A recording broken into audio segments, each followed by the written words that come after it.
AFC나 시비리가 들어왔습니다.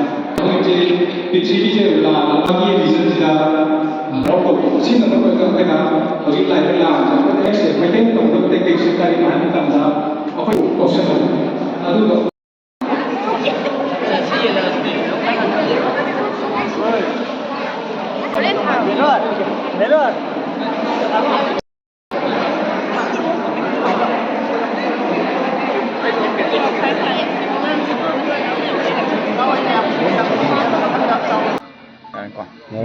ahang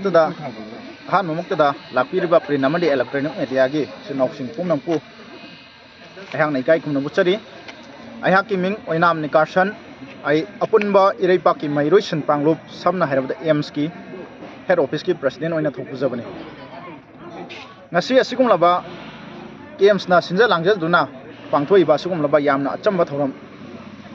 asi kari gi damak natragana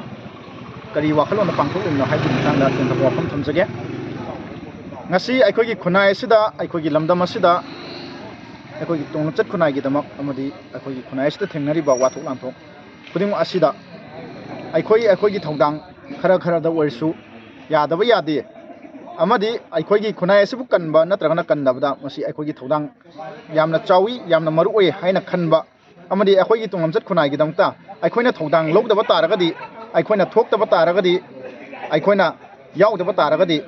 aikoi khunai asi mutkani mangani haibagi mi paiba leirakuna maram oirkanda ngasi khunai asi gi thabak pangnanaba amadi sintha pangnanaba thoklariba akogi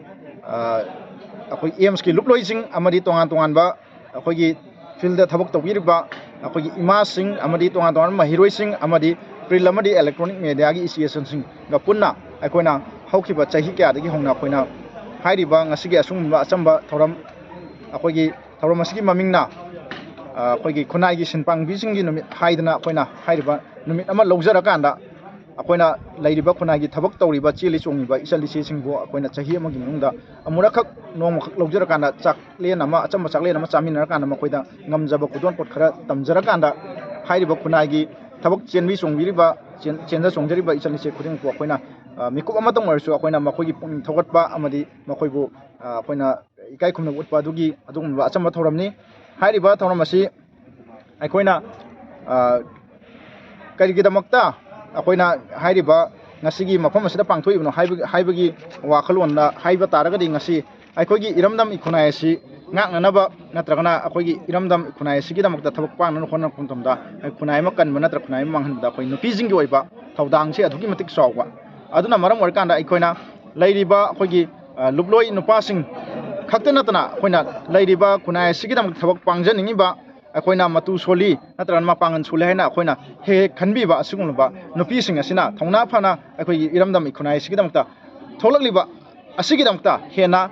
mating leiba amadi hena mathongna leiba akoigi chanura kya tholaknabagi wakhalonda amadi tholak aningnabagi wakhal pandamda hairi ngasi asigumba nambon eskula women college hairiba akoigi nupi college asida koi sinjabani akoi makhatana akoi lakadriba chai singdaju masid akoina